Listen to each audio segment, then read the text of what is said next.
Assalamu alaikum, this is Wali Mehran and you are watching me on my digital channel. दोस्तों, अगर हम किताब माजी का मुताला करें तो हमें दुनिया में दो तरह के लोग मिलते हैं। पहले वो जो आए, जिए और चले गए। दूसरे वो जो आए और उन्होंने अपनी सोच और काबिलियत से इस दुनिया को बदल के रख दिया। आज की इस वीडियो में हम बात करेंगे ऐसे 10 लोगों के बारे में जिन्होंने अपनी जिंदगी को डेडिकेट कर दिया ताकि वो इस दुनिया को बेहतर बना सके। इनमें से कोई साइंटिस्ट हो सकता है तो कोई राइटर, कोई लीडर हो सकता है तो कोई activist, but in their own way they all have played a pivotal part in shaping the religion, culture and society that we live in today. तो चलिए बात करते हैं। Top 10 men who changed the world की list में 10वें number पे आते हैं बिल गेट्स। अगर आज इस वीडियो को आप अपने विंडो डेस्कटॉप पे देख रहे हैं, well you owe it to Bill Gates. 28 अक्टूबर 1955 वाशिंगटन में पैदा होने वाले बिल गेट्स ने अपनी अर्ली लाइफ से ही कंप्यूटर प्रोग्रामिंग में इंटरेस्ट और टैलेंट शो करना शुरू कर दिया और सिर्फ 13 साल की उम्र में उन्होंने अपना पहला कंप्यूटर सॉफ्टवेयर लिखा। बिल गेट्स की वो कंट्रीब्यूशन जिसने टेक्नोलॉजी में इनकलाब बर्पा कर दिया वो 1975 में माइक्रोसॉफ्ट का आगाज था। माइक्रोसॉफ्ट की इंतहाई मकबूलियत ने न सिर्फ टेक्नोलॉजी को एक नया रुख दिया बल्कि बिल गेट्स को भी बहुत ज़्यादा शोहरत और कामयाबी से नवाजा। 1995 में फोर्ब्स मैगजीन की रिपोर्ट के मुताबिक he was the richest man on earth with net worth of $12.9 billion.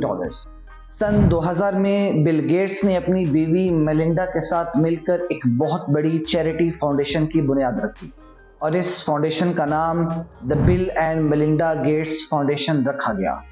और इस चैरिटी फाउंडेशन का पर्पस डेवलपमेंट, एजुकेशन और हेल्थ रहा। बिल गेट्स को सोसाइटी एंड टेक्नोलॉजी में अपनी इस कंट्रीब्यूशन की वजह से कई अवार्ड से नवाजा गया, जिनमें शामिल हैं the presidential medal of freedom, the Padma Bhushan, the knight commander of the order of the British Empire and the Lasker Bloomberg public service award. Number 9, Charles Darwin. Darwin एक ब्रिटिश नेचुरलिस्ट थे जो कि अपने मशहूर नजरिया इर्तिका के लिए जाने जाते हैं। डार्विन के वालिद खुद डॉक्टर थे और वो चाहते थे कि उनका बेटा भी डॉक्टर बने और इसी वजह से डार्विन ने मेडिसिन और थियोलॉजी यानी कि अद्वियात और मजहब दोनों की तालीम हासिल की, मगर ना वो कोई डॉक्टर बनना चाहते थे ना पादरी। डार्विन बचपन से ही लिविंग ऑर्गेनिज्म और उनकी नेचुरल हिस्ट्री को जानने का पैशन रखते थे और इसी पैशन को परस्यू करते हुए उन्होंने 1831 में HMS बीगल को ज्वाइन किया और 5 साला तवील बहरी सफर पर रवाना हो गए। इस 5 साला बहरी सफर के दौरान डार्विन ने कई स्पेसिमेन इकट्ठे किए और कई ऑब्जर्वेशंस की जो कि उनके बाद में आने वाले काम की बुनियाद रही। 1836 में इंग्लैंड वापस आने के बाद डार्विन ने अपनी फाइंडिंग्स को लिखना और पब्लिश करना शुरू कर दिया। आपका सबसे ज्यादा इन्फ्लुएंशियल वर्क आपकी किताब the origin of the species था, जिसको 1859 के अंदर पब्लिश किया गया। इस किताब के अंदर डार्विन ने बायोलॉजिकल एवोल्यूशन के बारे में बात की और प्रपोज किया कि तमाम तर लिविंग ऑर्गेनिज्म एक कॉमन एंसेस्टर्स के डिसेंडेंट हैं और एक प्रोसेस जिसको नेचुरल सिलेक्शन बोलते हैं से गुजरते हुए ग्रेजुअल चेंज तक यहाँ तक पहुंचे हैं। नेचुरल सिलेक्शन के बारे में अगर मुख्तसर और सादा अल्फाजों में बात करूं तो ये एक ऐसा प्रोसेस था कि जिसके अंदर वो जानदार जिनमें अपने माहौल के मुताबिक सर्वाइविंग और रिप्रोड्यूसिंग क्वालिटी ज्यादा थी, उन्होंने उन क्वालिटीज को अगली नस्लों में ट्रांसफर किया और वो बच गए, और वो जानदार जिनमें सर्वाइवल कैपेसिटी कम थी वो वक्त के साथ खत्म हो गए। मिसाल के तौर पर अगर हम माजी में देखें तो हमें 2 तरह के ज़राफ़े मिलते थे। पहले वो जिनकी गर्दनें छोटी होती थी और दूसरे वो जिनकी गर्दनें लंबी होती थी। अब वो ज़राफ़े जिनकी गर्दनें छोटी होती थी उनके लिए अपनी खुराक को पूरा करना मुश्किल था क्योंकि वो लंबे दरख्तों तक नहीं पहुंच पाते थे, जबकि दूसरी तरफ वो ज़राफ़े जिनकी गर्दनें लंबी होती थी उनके लिए बुलंदो बाला दरख्तों तक पहुंचना और अपनी खुराक को पूरा करना आसान होता था। अब इन दोनों ग्रोहों में से लंबी गर्दन वाले ज़राफ़ों के अंदर इन्वायरमेंटल सर्वाइविंग कैपेसिटी ज़्यादा थी और इसी वजह से in the process of time लंबी गर्दनों वाले ज़राफ़े बच गए और छोटी गर्दनों वाले ज़राफ़े ख़त्म हो गए। डार्विन ने अपने इस नज़रिए को सही साबित करने के लिए कई दूसरी फील्ड जैसा कि जियोलॉजी, बायोजियोग्राफी और एम्ब्रियोलॉजी का सहारा लिया और इन फील्ड्स में से कई एविडेंस प्रोवाइड किए। His contribution to biology will always be remembered and appreciated। 8वें नंबर पर हम बात करेंगे एल्बर्ट आइंस्टाइन के बारे में। ये एक ऐसी शख्सियत है जो किसी तारुफ की मोहताज नहीं, बल्कि फिजिक्स, मैथमेटिक्स और फिलॉसफी की दुनिया में इनकी ग्राउंड ब्रेकिंग डिस्कवरीज ही इनका सबसे बड़ा तारुफ है। He was a German born theoretical physicist who was widely regarded as one of the greatest and most influential scientists of all time। Science में उनकी सबसे बड़ी कंट्रीब्यूशन 1915 में दी जाने वाली द थ्योरी ऑफ रिलेटिविटी थी, जिसने फिजिक्स के अंदर इनकलाब बर्पा कर दिया और दुनिया के लिए टाइम एंड स्पेस की अंडरस्टैंडिंग को बदल के रख दिया। ये थ्योरी एक्सप्लेन करती है कि टाइम एंड स्पेस के अंदर क्या कनेक्शन है और किस तरह से ग्रेविटी इसके ऊपर अपना असर रखती है। एल्बर्ट आइंस्टाइन ने फिजिक्स की दूसरी फील्ड जैसा कि statistical mechanics, quantum mechanics, thermodynamics and unified field theory के अंदर भी एक अहम किरदार अदा किया। He was also named the person of the century by Time magazine in 1999। Number 7 पे आते हैं Martin Luther king junior. Martin Luther को यूनाइटेड स्टेट्स के बाअसर लीडर्स के तौर पर जाना जाता है। 15 फरवरी 1929 जॉर्जिया में पैदा होने वाले मार्टिन ल्यूथर किंग ने बचपन से ही मजहब और समाजी इंसाफ में दिलचस्पी दिखाना शुरू कर दी, मगर मार्टिन ल्यूथर किंग का नाम उभर कर तब आया जब 1955 में मोंटगमरी में होने वाले बस बाइकॉट की इन्होंने क़यादत की। ये बस बाइकॉट तब किया गया जब रोजा पार्क्स नामी एक अफ्रीकन अमेरिकन लेडी ने एक सफेद फार्म शख्स को अपनी बस की सीट देने से मना कर दिया। उस वक्त ये कानून हुआ करता था कि बस की अगली सीट सिर्फ सफेद फार्म लोगों के लिए है। जब रोजा ने उसे अपनी सीट देने से मना किया तो ड्राइवर ने उसे पुलिस के हवाले कर दिया और उसको भारी जुर्माना भी देना पड़ा। इस वाक़ये ने अफ्रीकन अमेरिकन लीडर्स में तहरीक पैदा की और उन्होंने बस बाइकॉट का ऐलान कर दिया। ये बस बाइकॉट 382 दिन तक चला। इस बाइकॉट के दौरान सियाह फार्म कम्युनिटी के लोगों ने बस के इस्तेमाल को ख़त्म कर दिया, जिससे इकोनॉमी का दवालिया निकल गया। अलबत्ता ये एक नॉन वायलेंट पीसफुल प्रोटेस्ट था कि जिसके अंदर सियाह फार्म कम्युनिटी का मुतालबा था कि उस कानून को ख़त्म किया जाए जिसकी बुनियाद पे रोजा पार्क्स के ऊपर कानूनी कार्रवाई की गई है। और 20 दिसंबर 1956 में यूएस सुप्रीम कोर्ट के फैसले के मुताबिक इस कानून को खत्म किया गया, जिससे बस बाइकॉट भी अपने इख्तिताम पर पहुंचा। मार्टिन ल्यूथर किंग ने यूएसए के अंदर रंग और जात पात के फर्क को ख़त्म करने के लिए एक अहम किरदार अदा किया। उनका कहना था कि किसी भी शख्स को इंसानी और शहरी हकूक़ से सिर्फ इसलिए महरूम नहीं किया जा सकता क्योंकि उसकी चमड़ी का रंग काला है, और इस बात को उन्होंने अपनी iconic speech I have a dream के अंदर बड़े ही वाज़ेह अंदाज में बयान किया। ये स्पीच उन्होंने वाशिंगटन मार्च के दौरान इब्राहिम लिंकन के स्टैचू के सामने 1963 में 2.5 लाख से ज़ायद लोगों के सामने दी। इस स्पीच का मकसद रेसिज्म और कलर डिस्क्रिमिनेशन का खात्मा था। और अपनी इस आइकॉनिक स्पीच में मार्टिन ल्यूथर कहते हैं कि मेरा एक ख्वाब है कि मेरे बच्चे किसी ऐसी कौम में रहें कि जहां पे उन्हें उनकी चमड़ी की रंगत की बुनियाद पे नहीं बल्कि उनके किरदार की खूबियों की बुनियाद पे परखा जाए। यह स्पीच ब्लैक कम्युनिटी के लिए बहुत ज़्यादा बाअसर साबित हुई और इसी स्पीच ने सिविल राइट एक्ट 1964 की राह हमवार की। Martin Luther king was assassinated on April 4, 1968 at the age of 39। Number 6 पे हम बात करेंगे विलियम शेक्सपियर के बारे में। He was one of the greatest writer and playwright in English language who wrote 37 plays and 154 sonnets। William Shakespeare की contribution ने English language के चेहरे को बदल के रख दिया और बजाते खुद इंग्लिश लैंग्वेज के स्टूडेंट के तौर पर मैं इस बात का अंदाज़ा लगा सकता हूँ कि इंग्लिश लैंग्वेज के लिटरेचर एंड कल्चर डेवलपमेंट के अंदर शेक्सपियर का क्या इन्फ्लुएंस रहा होगा। He has truly created some unforgettable characters and stories in the history।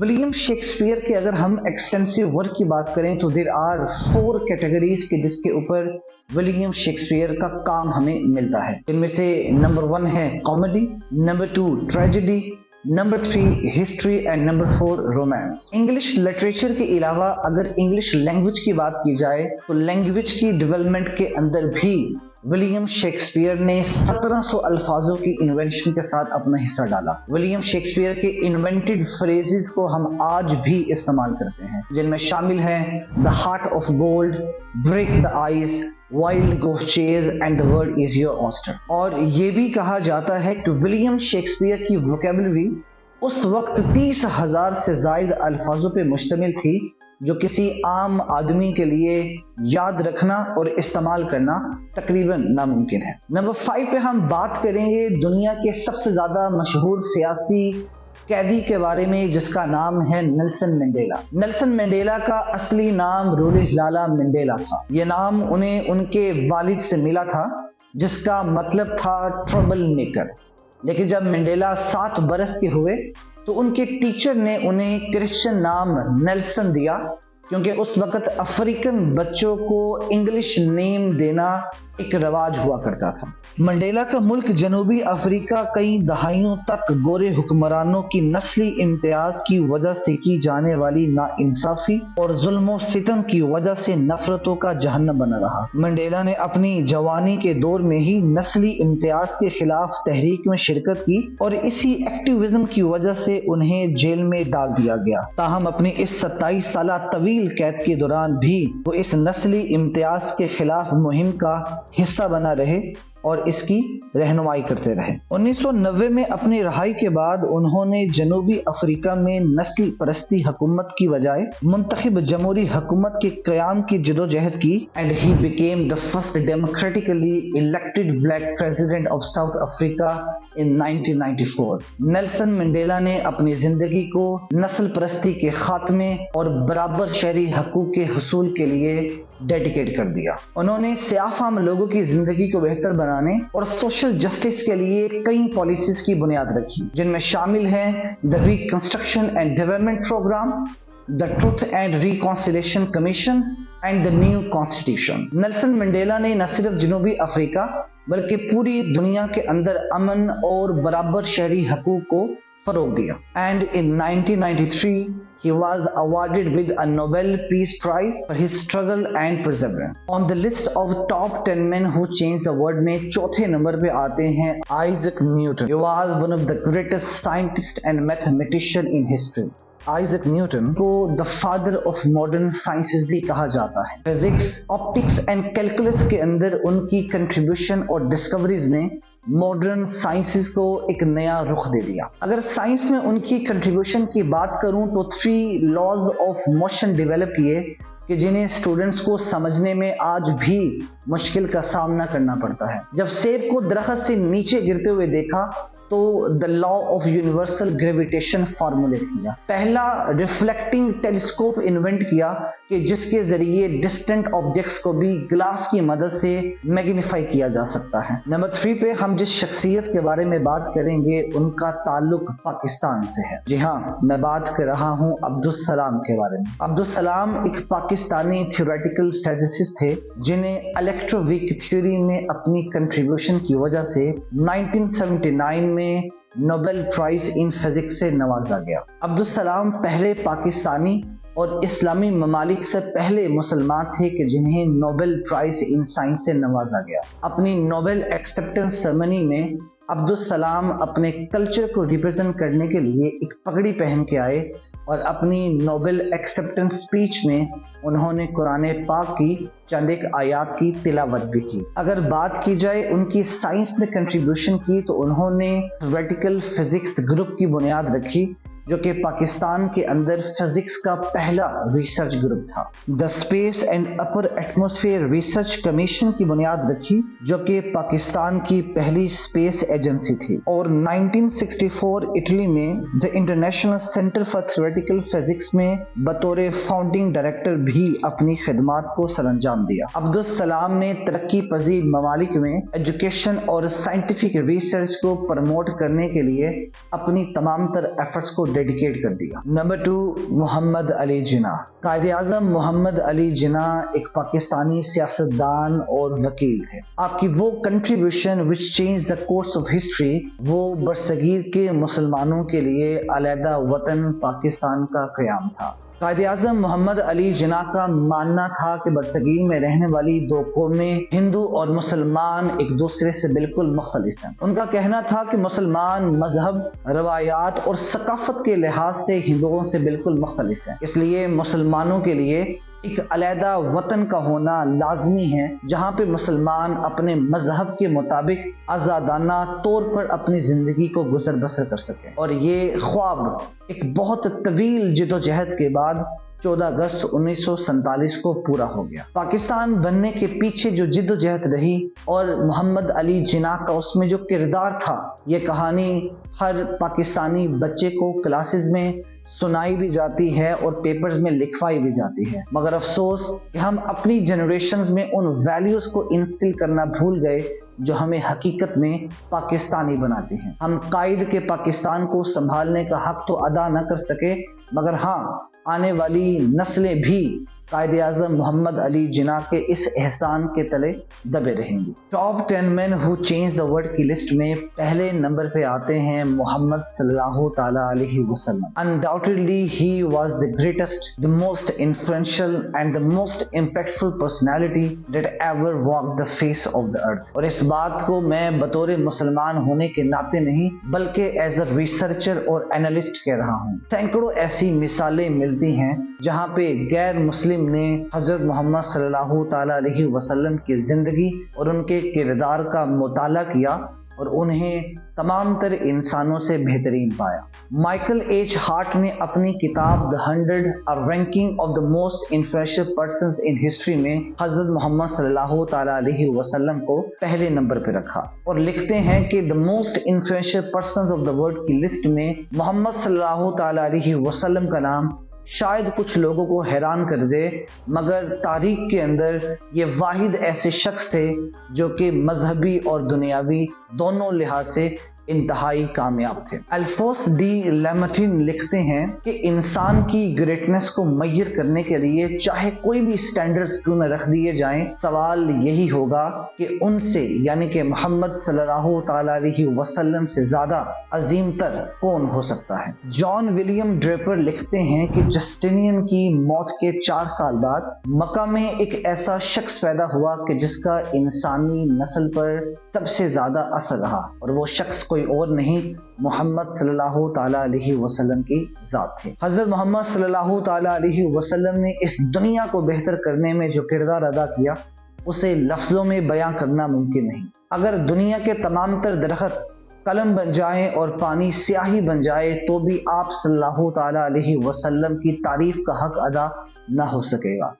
मगर आपका सबसे बड़ा एहसान जो इंसानियत पे है वो इंसानों को जहालत के कुएं से निकाल कर ईमान की रोशनी से मुनव्वर करना है कि जिसके लिए तमाम तर इंसान ता क़यामत आपके एहसानमंद रहेंगे। तो दोस्तों, ये थी आज की वीडियो जिसमें हमने 10 ऐसे लोगों के बारे में बात की जिन्होंने दुनिया के अंदर अपना पॉजिटिव इन्फ्लुएंस छोड़ा। अगर आप मजीद इस तरह की इंफॉर्मेटिव वीडियो चाहते हैं तो मेरे साथ जुड़ जाइए and I will see you in the next video.